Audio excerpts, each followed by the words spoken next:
Let's start with the mini softball hand treatment. You can do this treatment either seated at a table, standing at a table, sitting down, kneeling, or in quadruped. Let's start with a basic grip assess. Take the ball in your left hand and squeeze it 3 or 4 times. Just assess your grip today. Then try it on the other side. Evaluate if you feel like you've got a balanced grip or if one hand feels stronger than the other. Go back and forth a couple of times so you're sure which hand feels more stable and strong, or if it feels pretty good today. So now let's start with a basic glide. You're going to place your left hand down on the table or the floor with your middle finger resting on the ground and begin gliding. So as you create your glide, you want consistent pressure back and forth. It doesn't have to be heavy, just gentle. So as you create your glide, I want you to create consistent pressure. Remember, that's the secret of our glide. Let's try it on the other side, same thing. So as you create this compression, remember, we're just preparing connective tissue for the next technique called shearing. So as we create this gentle pressure, we want to create that consistency. So now let's try our shear. Let's go back to the left hand. Place the ball at position point number 3, right underneath the base of your thumb pad, and create those small, tiny motions. You can keep your thumb close to your hand, and as you go across it, you can even kind of come onto the edge of the thumb. Nice small compression. And remember, the secret of doing a good shear is once you've created your shear force, compress and wait. Don't move for a second and give the tissue a moment to adapt. Let's try it on the other side. Same thing, just place the ball at position point number 3 and create small, tiny compression movements in one local area. Shearing, you'll remember, is kind of like washing your hair. You're making bubbles or increasing the volume of space that fluid can create in this tissue. And this is what's going to create the movement in the joints. So again, compress and wait. Now let's try the finger rinse. Place your left hand down onto the table or the floor, and you're going to begin rinsing over your fingers. Remember, it doesn't matter if you go on the side of the finger or the tops of the fingers, as long as you continue to move in one direction. And notice how I'm going over my wrist on the top hand as I'm going over the fingers on the bottom hand. And don't forget your thumb. That thumb is really important and really related to neck pain. So if you do have neck pain, this is always going to be your starting place. Let's try it on the other side, same thing. So as you go through the rinsing, just like gliding, it's the consistency of pressure, not the depth of pressure that counts. So just keep the movement in one direction over all of the fingers. And keep breathing. And now let's try it over onto the thumb too. Make sure that you get that thumb all the way to the edge. We remember how we come right across the base of the thumb pad. And then one last technique that we have is called friction. So we're going to take the ball in between our hands and really, really lightly stimulate that superficial layer of connective tissue and stimulate a little bit of blood flow around the hand so that we can prepare the upper body from doing this treatment. So now let's reassess. Let's go back to our grip. Squeeze the ball a couple of times in one hand and see if that's improved your ability to create a strong grip. Try it on the other side. If your grip feels like it's balanced out, we're already on our way to releasing your neck and upper back from shoulder and neck pain. How do you guys feel? You got it? Let's keep going. Let's start with the mini softball foot treatment. I want you guys to stand with your feet side by side. Remember, no using 2 common senses that really do help us keep us balanced and stable. Keep your arms at your side and close your eyes. I'm going to know if you have your eyes open, so make sure you keep your eyes closed. Give yourself permission to go into your body and sense what you feel. Without moving, I want you to notice the floor under your feet. Just notice if it feels like you've got more weight on your right foot or your left foot, or if you're noticing a region of either of your feet. Perhaps you're noticing the outside of your left foot or the ball of your right foot, or maybe it's the heel on the left side. Just notice if any region of your foot is calling itself out to you. Then, using your body sense, scan up your legs and notice if you're clenching your thighs or butt cheeks, or if you're locking out your knees. If you feel like you can relax any excess tension, you're now assessing what it feels like when your autopilot is functioning a little inefficiently. You're already working so hard to remain standing. Imagine how hard your body works when you move.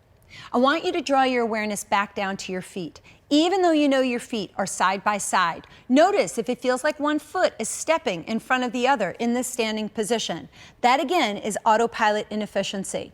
Now that we've assessed your general position, let's start our foot treatment with position point pressing. I'm going to have you start on your right foot. We'll do it on our left foot so it's easier for you to follow. Now if you need to, watch Pam. She's going to do this seated, so you choose if you'll stand or stay seated to do this entire sequence.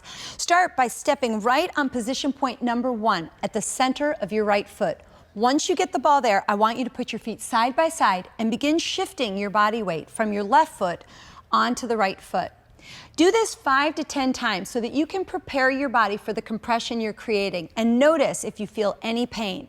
If every time you put body weight onto the ball, you feel a sense of pain, remember that's your cue to ease back pressure, not step harder. Also, don't help your autopilot identify where your center of gravity is. Keep your hands off of your hips as you do this compression. Once you find a place where you can create tolerable compression without any pain, I want you to remain standing, and let's help your autopilot reacquire its connection to your center of gravity by moving our joints around our body. Remember, your autopilot kind of functions like a GPS system, so as you start to move your joints around, it helps your autopilot reclaim its connection to your center of gravity by identifying where your other joints are. Come back up to an upright position. Take your left foot and step backward. Let's go to position point number 5, just in front of the heel, and create gentle pressure. Remember, you can either do this by lunging your knee forward or by creating the step forward. Take a nice focused breath into that point.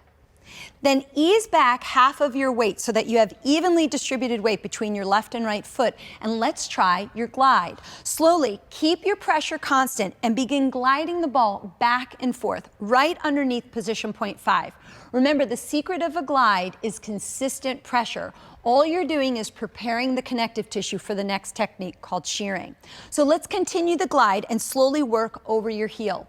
You remember the definition of a glide is to keep compression in one small local region of your body, and right now that's your heel. Once you work all the way to the end of your heel, slowly work your way back to position point number 5. When you get the ball back to position point number 5, sustain a tighter compression and create shearing. Remember, this is kind of like a short wiggling motion. Watch how I let my whole leg come with me so that I cause no extra pressure on my knee, my hip, or my back. And remember, you could always do this seated so that you take all of the pressure off of any of your other joints. Once you create that small local compression technique to influence some fluid exchange in the foot itself, you'll compress and wait. Remember, that's the secret of really creating the fluid exchange. Once you create the shear, is just pause for a moment and give the tissue time to adapt. Take a focused breath, and now let's rinse. Start with the ball at the ball of your big toe, position point number 2. Create consistent pressure and let the ball go all the way over your heel, and then just step forward so you take weight off your other leg. Step backward, go to the second number 2 underneath your second toe, and again rinse. Let's keep rinsing from each toe all the way down to the heel so that each toe gets one rinsing motion. And remember, when you get to that pinky toe, make sure that your pressure stays nice and constant all the way down. And just for the heck of it, let's do 2 more rinsing passes anywhere you want underneath the bottom of your foot. Just pick 2 more spots. And then let's try one last technique called friction. This one requires the balance. Standing on your left leg, I want you to very lightly rub the ball underneath the bottom of your foot. Just nice, light, vibrational motion. Just rub the ball right underneath the bottom of your foot. Any random place. Take a nice breath in and exhale. Let's reassess. Bring your feet side by side again. Now you might notice that your foot feels different because we were just rolling our foot with a ball, but let's reassess using our body sense. Bring your arms at your side and close your eyes. I want you to notice both of your legs. Forget about your foot for a moment. Draw your awareness up the chain of your leg. Remember, when connective tissue is hydrated, it allows the joints more openness and freedom. So notice your left leg for a moment. You might be really aware that you have an absence of fluid in your hip, your knee, and your ankle because you're aware that you actually have joints in your leg. But on the leg that you melt, ideally it's more open and free feeling. Ideally it feels more grounded and just more rooted to the floor. Open up your eyes. Do you guys feel that fluid exchange? If you feel that fluid exchange, we're already on our way to releasing our low back. Let's try the same thing on your other foot. So you're going to take the ball underneath the center of your left foot. Remember, position point number 1 will always be your starting position. Place your foot on the ball and begin to shift your weight to the right, and then gently ease compression into the left foot. Remember what it felt like on the other side. You might notice that this side's even more tender. So just take your time and find tolerable pressure. Remember, pain is your cue. You're going too deep, too fast. Once you find a place where you can tolerably compress the ball without inflicting pain, sustain your pressure, and once again, let's help the autopilot reacquire its connection to your center of gravity by moving your joints anywhere around your body. Take some focused breaths as you create this movement. Then when you're ready, come on back up to a nice upright position, and let's take our right foot and step backward, and let's bring that ball to position point number 5, just in front of your heel.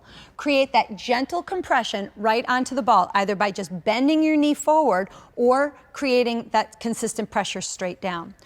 Now ease back half of the pressure so you have even weight distributed to both legs, and let's try your glide. Keep the forefoot on the ground and let that ball go back and forth against position point number 5. So remember, this is kind of like doing the twist. Notice how our toes stay down on the ground rather than having your toes move and the heel stays in place. It's the heel that's swaggering over the ball. Slowly work that ball all the way over your heel until you get to the back side of your heel. Once you get to the back of your heel, slowly work your way back to that position point number 5. And when you get back to position point number 5, tighten the wiggle for the shear. So remember, shearing is like washing your hair. It's like you're increasing the volume of space that fluid can occupy in the connective tissue. This is what's going to create this fluid exchange that we're going to draw throughout the entire body. And remember, once you create a shear force, you wait. Just create gentle pressure. Take a nice focused breath. And now let's rinse from toe to heel. Remember, the secret of a rinse is staying consistent in your pressure and just allowing the ball to stay constantly moving from toe to heel. Step over the ball so that your other hip doesn't get tired. And remember, watch how Pam does this on the chair. It's just about creating that consistent pressure. It doesn't have to be heavy. It's just about the direction. It's always toe to heel. Pick 2 more areas under your foot to create that rinsing pass, and 1 more. And here we go with our friction. Remember, balance on your right leg and very lightly create that light frictional motion underneath the bottom of your foot. Remember, if you only had 1 minute a day to help yourself, I would want you to do friction on one side, take a focused breath, swap sides, go over to your other foot, create the friction again. See if you can do friction 2 times on both sides for about 10 seconds. Let's try it 1 more time on both feet. Very lightly rubbing your foot. So remember, friction is another way to stimulate some fluid exchange in the superficial layers of your connective tissue. It also stimulates a little bit of natural blood flow throughout the body. Let's try it on the other foot 1 more time. Take a nice focused breath and then let it go. Let's reassess. Bring your feet side by side. Remember, use body sense, not your common sense of touch or vision. Arms at your side and close your eyes. Using your body sense, tune back into your feet. Notice if now your feet feel more cohesive, if you feel less offset from left to right. Scan up your legs. Notice if your legs feel more relaxed or if you're not locking out your knees. Draw your awareness back down to your feet. If before you felt like you had a staggered leg position, notice if now your feet really feel stable and grounded into the floor. Take a nice focused breath and open your eyes. Now that our body's more grounded, let's continue with our map with the rebalance sequence. To start our rebalance sequence, let's start with the rest assess. Lie on your back with your palms faced up and your arms and legs extended. Using your body sense, I want you to assess the 4 common imbalances that cause all the compression along the spine. Remember, if you feel like all of your upper back weight is weighted just across the upper 1/3 part of your back, if your mid-back feels arched off the floor, if your tailbone feels more weighted to the ground than your butt cheeks, or the back of the thighs feel off the floor, you've just assessed accumulated stress living in your body that could be causing you compression in your neck or low back. Also do your neck turn assess. Slowly turn your head to the left and to the right. I want you to assess 3 things as you assess your neck turn. Do you turn your head more to the left or more to the right? Do you have any pain when you turn your head to the end range? Or do you feel like your shoulders move around a lot just for you to turn your head? If you're noticing any of these imbalances, we're going to try to eliminate this as we go through the sequences. Remember to also divide yourself into a left and a right half and assess your autopilot. I want you to notice if one entire side of your body feels more weighted on one side or the other, or if one leg feels longer. If you're noticing either of these 2 things, That's called autopilot inefficiency. And you'll remember that just simply means your autopilot's having a hard time identifying where your center of gravity is. When you're ready, turn on your side, come on up to sitting, and I want you to lie the length of your roller from head to tail. Remember, you can either sit at the end of your roller like James and Megan are doing, or you can bring the roller behind the side of your hip and slowly roll yourself back like Pam and Roshan do. Remember, once you get up onto the top of the roller, touch the top of your head and make sure 100% you are on the top of that roller. Then place your arms along the side of the roller, and let's begin with your gentle rocking by tipping to the left and then to the right. Just slowly allow the masses to tip to either side. Remember, gentle rocking just allows your autopilot time to adapt to the compression we're creating on the spine, and also challenges the autopilot to go into action to keep you balanced and stable on this unstable surface. Then come back to a center point and let's try our pelvic tuck and tilt. Place your hands on the front of your pelvis like a triangle. And once you have your hands in place, begin tucking your pelvis under so your low back travels to the roller, and tipping your pelvis away so the back of the pelvis lands on the top of the roller. Remember, as you tuck, this is the differentiated motion.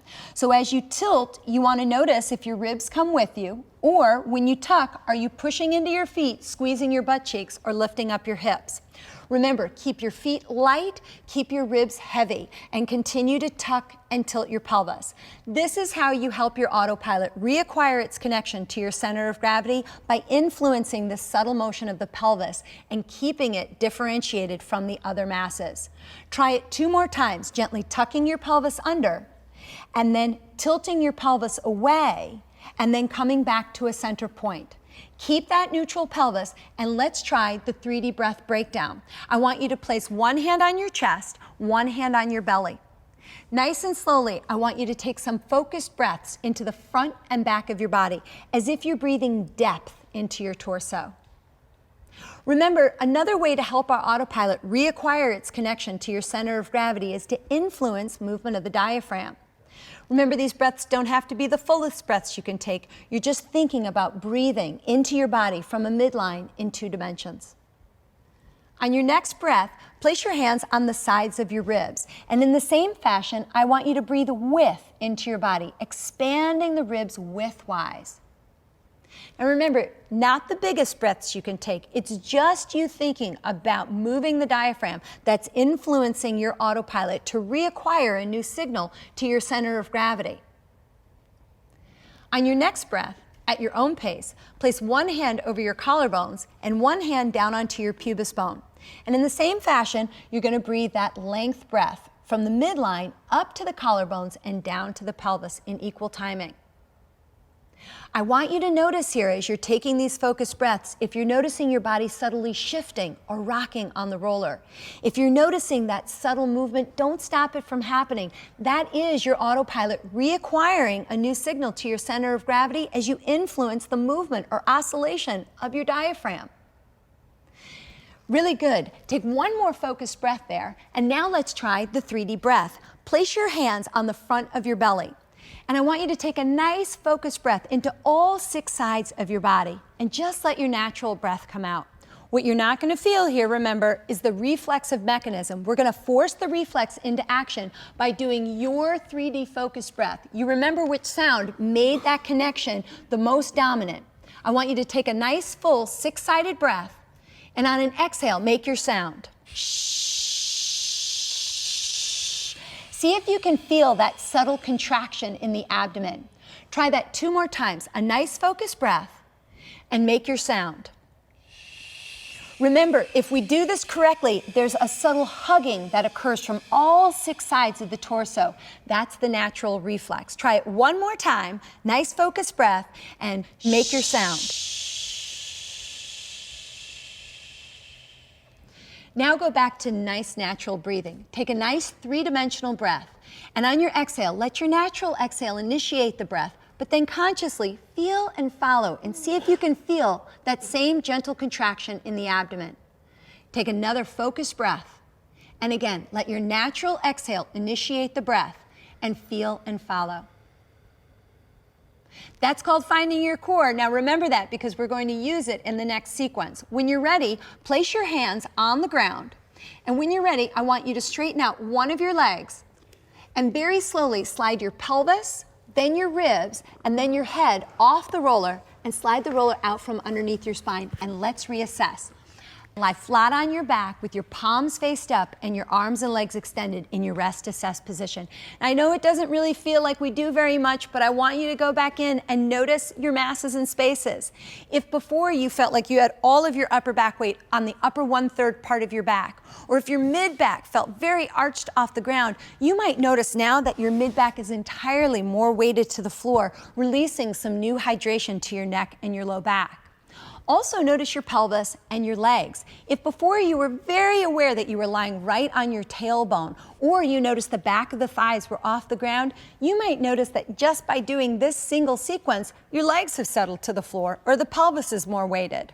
But remember, this sequence is for one thing in particular. Divide yourself into a left and a right half and reassess your autopilot. If before you felt very weighted to one side, notice if now you feel more balanced from left to right. If you feel more balanced, your autopilot is functioning efficiently and we're ready to add the upper body compression sequence. I want you to take a nice focused breath into your body, and when you're ready, turn on your side and come on up to sitting. Remember, you'll place the roller right behind the base of your shoulder blades. And let's start with gliding on the upper back. Remember, to glide, you're going to point your elbows forward, come into slight flexion of the torso to present your spine to the roller, engage your core, lift up your hips, and bring the roller to the upper 1/3 part of your back and begin gliding. Now watch how Roshan keeps this movement small and controlled. I want this area to stay in one local region, right at the upper part of your back. Move a little smaller, and then pause and set your hip down for the shear.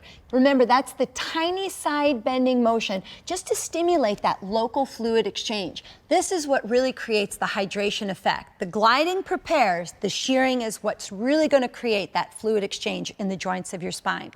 Wait there for a moment. Remember, once you create a shear force, you'll always wait for a moment and allow the tissue to adapt before moving to the next spot. So let's try that. Take a focused breath, lift up your hips, and move the roller to about the middle of your shoulder girdle, somewhere near the bottom, and begin gliding. A nice, small, local compression technique. Just prepare the tissue for the shear. We never have pressure on our spine, so giving the tissue time to adapt is really important here. So same thing, get smaller and smaller and smaller, and then set your hip down to the floor in that slight tucked position. Keep your body in a slight bit of flexion, and then teeny tiny little side bends. It's kind of like a bear scratching its back up against a tree. So keep it small and controlled.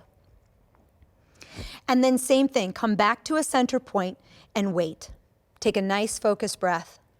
Let's try the base of skull shear so that we can release your neck. I want you to come up onto your side, and let's bring the roller over to the side. I want you to lie on your side with the base of your skull on the roller.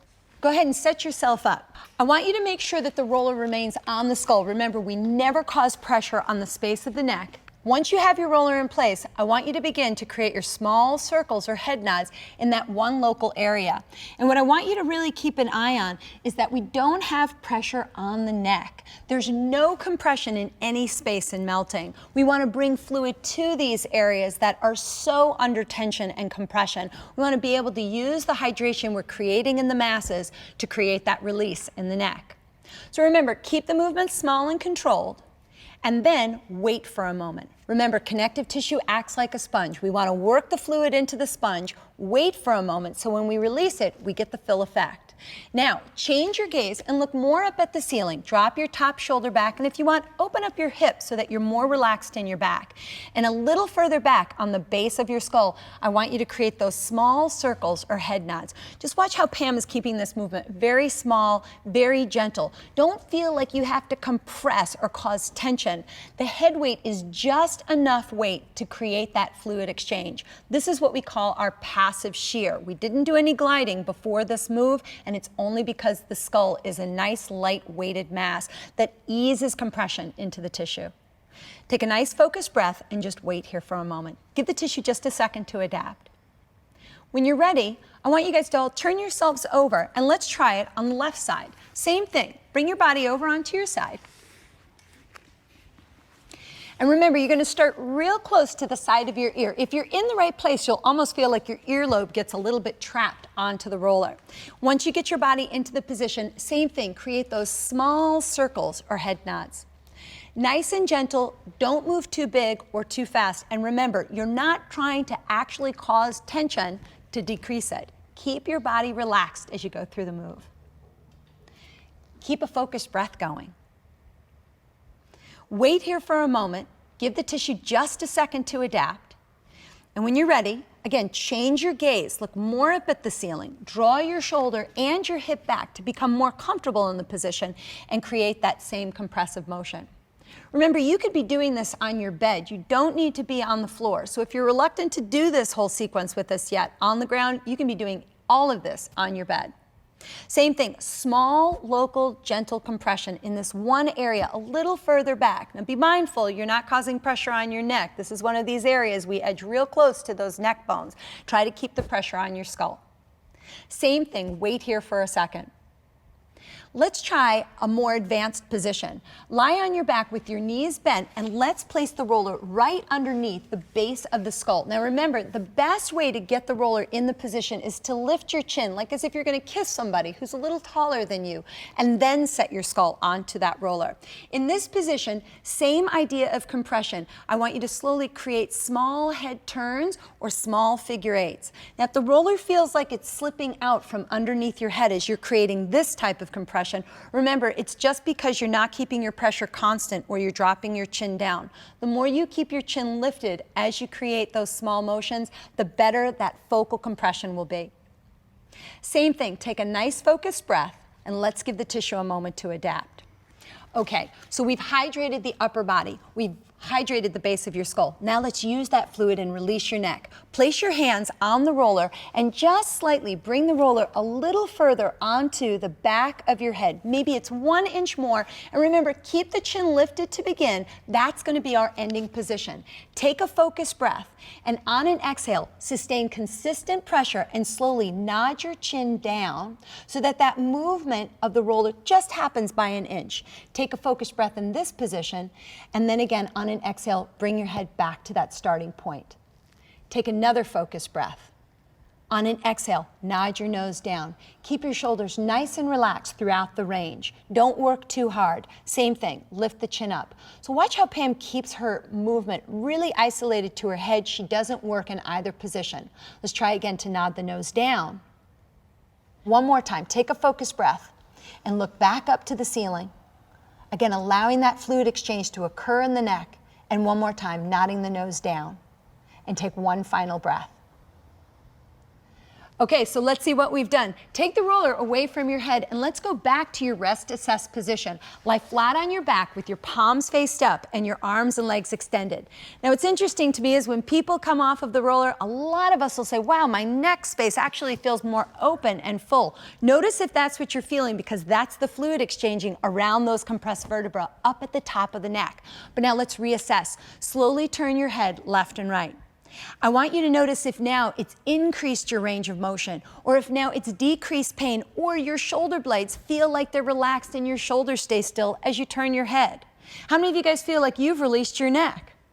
If you feel like you've released your neck, you are already on your way to decreasing neck and upper body pain. Take a nice focused breath and let's also reassess the other common imbalances. Here you might notice that not only is your neck more open, but the mid-ribs have settled to the ground. Even though we haven't done anything to your legs or your low back, you might find that your pelvis is more weighted to the ground on butt cheeks, and you might even find that the back of your thighs are more weighted to the ground.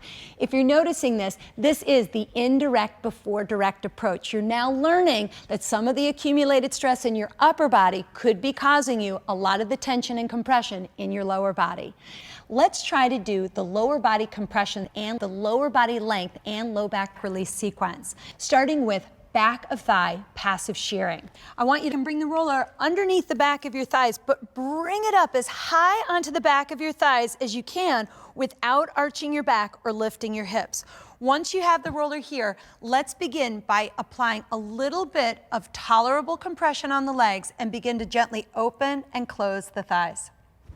So as you're moving your legs, remember, you can pick. Either you can keep both legs moving, and if you want to stay with both legs, I want you to keep your eye on Pam. Otherwise, if you want, as your legs swing outward, let's just rest one leg out to the side and just create that shearing motion on one side. So remember, the secret to doing shearing is the consistency of pressure, not the depth of pressure. So watch how I keep my leg nice and low to the floor and keep that pressure controlled. This is, again, the secret of a shear is the consistent pressure in one local region. Let's relax that leg and let's try it on the other side. So if you feel like you can sustain your pressure more consistently doing both legs, I want you to stick on doing both legs at the same time when you do this on your own. If you feel like you get more control doing it one leg at a time, do it the way I'm doing it. Let's do one more subtle motion, and then let's take a moment to wait. Allow the tissue a moment to adapt. Take a nice focused breath. Let's bring the roller down to the mid-thighs. Now, as you create this compression here, I really want you to pay attention because remember, as you bring the legs open and closed in this area, this is one of the regions of the back of the thighs that is so dehydrated because we sit for so many hours in a day. This is the area that not only can become dehydrated, causing low back pain, it causes that unsightly look of cellulite. So again, you can sustain both legs at the same time, or if you want, create movement with one leg at a time. Let's try the same compression force on the other side. So remember, it's slow and consistent. Remember the principle of connective tissue here. If you compress connective tissue for short periods of time and stimulate the tissue and then wait, you get a fill in the fluids. If you compress connective tissue for long periods of time and you never let it go, that's what dehydrates the tissue. That's why sitting can be so detrimental to the hydration in the back of the legs. So now come back to a center point and wait. Take a nice focused breath. Let's try to find one more spot a little bit lower on the back of the thighs. Now, in all honesty, as much as cellulite is a very important thing to eliminate, the back pain is most important. So when you're down into this lower region of the back of your thighs, not only can you help the back, but you're actually helping the hydration through the knee joint. The knee joint's the largest joint in the body. So as you create this shear motion, if you have knee pain, this is going to be one of the primary moves in your map every time you come back to melt. Let's try the other leg if you're doing it one leg at a time. And remember, you can stay with doing both legs consistently. You never have to do what doesn't feel right for you. Let's do two more of these figure 8 motions, really twisting the flesh around the thigh bone as we create that shear force. And then again, let the legs relax. Let's take a nice focused breath. Let's move on to the calf. Let's try gliding on the calf. Move the roller onto the belly of the calf. And I want you to look at where that roller is, really in that contouring part, the thickest region of your calf when the roller is here. Let's be a little nitpicky on this one and cross one leg over the other so that we focus on one leg at a time. Now remember, we're going to start with our glide. So slowly bend and straighten your knee. Remember, if the roller's moving, you're gliding. So I want you to keep this movement small and controlled. Remember, you're not ironing yourself like a shirt. You're trying to prepare one local region of your body for the hydration effect through the shear. So now explore the tissue with your glide. Tilt the leg a little off to the side. See if you can get a little compression here. And turn your calf inward and glide on the inside of your calf. Explore the tissue and see if you can identify a barrier or an area of restriction. Remember, when you find a barrier, meet the barrier. Don't try to land right on top of it, just edge up against it and then shear. Create small circles with your ankle. Remember, that's your indirect shear where you're contracting muscles against the compression, or keep your ankle relaxed and subtly rotate your thigh left to right. If you feel the tissue is really flipping in this region or it's thunking over the roller, I want you to sustain one focal point and gently just shift your leg left to right. Remember, don't cause pain, just ease compression in. Now wait there for a moment. Give the tissue a second to adapt. When you're ready, move the roller down to the lower part of your calf, and let's try to find one more point on this calf. Just cross that leg back over the same ankle, and again, begin to bend and straighten your knee. Now notice if this region of your calf is more tender than the upper calf. When the lower calf becomes dehydrated, it's actually very indicative of a hip instability. So if it feels very tender in your lower calf, start to make that mental note that the hips may need a little bit more of your attention when you melt. Remember, explore the tissue and find a barrier, meet your barrier, and then wait. Create small circles with your ankle, or do the direct shear, rotating the thigh left to right so that the calf gets to roll over the roller. And remember, if the tissues are flipping over each other, go ahead and create that scratching motion instead. Now again, let's wait there for a moment. Take a nice focused breath.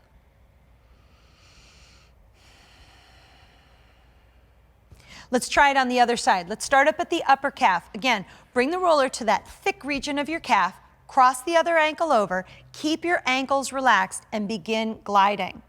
Now, unlike your upper thigh, where we did that passive shear and we didn't need to glide, in your calf there are a lot of layers of connective tissue to get through. So keep your ankle relaxed so that you can go deep to the tissue. Don't go too deep too fast by trying to apply too much pressure. Just explore the tissue by turning your calf inward or outward to identify where the barriers or areas of restriction are. Once you identify an area that feels a little tender, swirl around it, and remember, meet your barriers. Don't try to blast through them.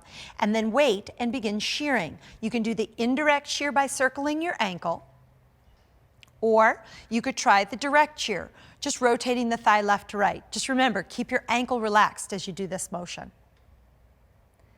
Same thing, once you create your shear force, just wait. Take a focused breath right into the area you're compressing and allow the tissue a moment to adapt. Let's try to find one more spot on that lower calf on this side. So again, just push the roller down a little bit, cross one ankle over the other, and again, begin gliding.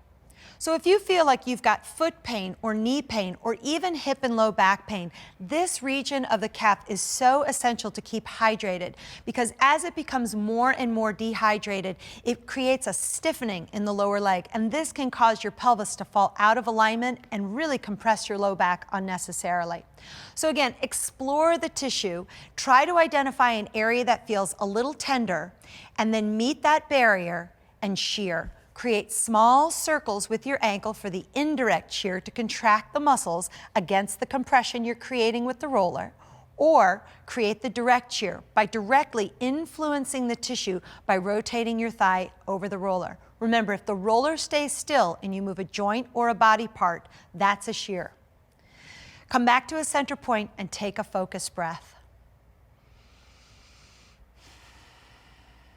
Now let's add some of the lower body compression techniques with the SI joint shear. I want you to bend your knees, bring the roller underneath your pelvis. Go ahead and set yourself up. I'm going to work with Pam on this one. Remember, you won't put the roller anywhere near your low back. So if you touch the top of your hips, ideally the top of your hip bones, those are on your side of the roller. Before we go into the SI shear, let's try a basic tuck and tilt, rolling the pelvis under so that your pelvis is heavy on your side of the roller, then subtly tilting your pelvis back onto the top of the roller.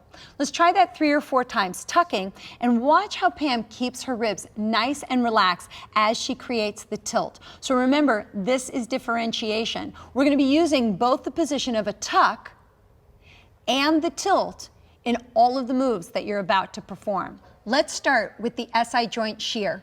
Bring one knee and then the other up to a nice 90-degree angle. Remember, keep your heels slack to the butt cheeks as you do this. I want you to slightly tip your knees just a little bit to your right side. Remember, you're just going about an inch off of center, and you'll begin with your SI joint shear by creating small circles with both of your knees. Or you can circle the one knee that you're leaning toward. I don't care which way the circles go, just make sure that you don't feel any clicking, cracking, or popping in the joint. That would mean you'd need to slow down or make the movement smaller. The third way that you can create a shear at the SI joint is to just gently march your knees forward and back. This will create some hydration exchange along the side of the SI joint. And remember, once you create a shear, you're going to come back to a center point and wait for a moment. Give the tissue a moment to adapt, take a focused breath, and now let's come over to the other side. Slightly tipping your knees over to your left side. Create that SI joint shear with both knees circling. Remember, keep your core engaged. Even though you're just moving your legs, your core has to stay engaged so that it's differentiated. Create the movement with one leg. So here, if you have a hard time keeping your ribs stable, doing one leg tends to keep the ribs more stable as you create the shear force. Or, if you want, you could march your knees forward and back. You can do 1, 2, or all 3 of these moves to create that hydration along the SI joint. And remember, once you create a shear, just pause for a moment, take a focused breath, and let's come back to the center. Now let's try the bent knee press. Set your right foot down to the ground. Now, as soon as you get your foot down onto the floor, that's where the foot will remain. I want you guys to interlace your hands over your opposite thigh, but you can either bring it over your shin or underneath the thigh if you have any knee problems. Don't cause too much pressure on the knee. Once you're in this position, remember the secret of doing the bent knee press is to tuck the pelvis towards your side of the roller and then take a focused breath and in equal timing, allow your right foot to compress to the ground as you draw your knee towards your chest. Inhale, ease back a little bit of the pressure. Make sure that that knee is still staying straight ahead. Don't let it swing out to the side. And try one more time. Remember, it's not so much about how hard you pull or push with your legs. It's about how specifically you sustain the tuck. Take one more breath in here. Exhale. And then let's let it go. Set your other foot down to the ground. And now your left foot is going to settle to the floor. The right knee is going to come into your chest. And remember, before you pull the knee toward the chest, I want you to focus on the tuck of your pelvis. So find your core, let the pelvis roll under, and then create the push-pull. Inhale, ease back a little pressure. Line that knee a little more to the midline. And try one more time. Create that push-pull. Take one focused breath here. Good. And then let it go. Set that foot down to the ground. Now let's try the hip to heel press. I want you to take your leg and extend it straight up into the air. Remember that the leg has to stay perpendicular to the roller. I don't want your leg to be overhead. Once you get your leg in the position, try to keep your knee as straight as you can and gently flex and point your ankle. Remember that if all you do is focus on one joint movement, you're going to get a stretch in the muscle, which is great, but not the intention of this move. So remember, to create the hip to heel length, we're going to send the heel up and then subtly tilt your pelvis onto the top of the roller. If you're doing that correctly, you're going to get a nice long tensional pull against the back of the leg. Inhale, ease back a little bit of your compression, and on an exhale, flex your foot and tip the pelvis onto the top of the roller to create your hip to heel press. You feel that? Mm-hmm. Take one more focused breath and then let it go. Let's set that leg down to the ground. Let's bring your other leg straight up into the air. Again, once your leg comes up, I want you to flex and point your ankle a few times just to notice the pull in the calf. And then to create the length and the hydration effect, you're going to keep your leg flexed, the ankle stays lifted, and then tilt your pelvis onto the top of the roller gently. Remember, both hip bones are coming down and your ribs are staying still. Don't let your ribs lift up. Inhale, ease back a little pressure, and one more time, flex at your ankle and tilt at the pelvis. That's what's creating that two-directional tensional pull from hip to heel. Bring your knees into your chest and slowly roll the roller out from underneath your pelvis, and let's reassess. Now let's see if you've released your own low back from that sequence. Remember, use your body sense and reassess your masses and spaces. If we've done a good job, I want you to draw your body sense to this mid-torso.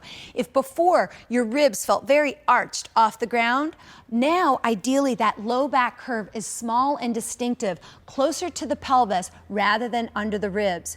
You might also notice that your pelvis is more weighted to the ground and the back of the thighs might be entirely weighted to the floor. How many of you guys feel like you've released your low back from doing that sequence? Did you get it? Did you get it too? This is something so profound. If you can learn to release your low back with this sequence, this is one of the best ones you can do from day to day. So remember, take a focused breath and really allow your body to rest in this position for a moment. You did a great job with this map.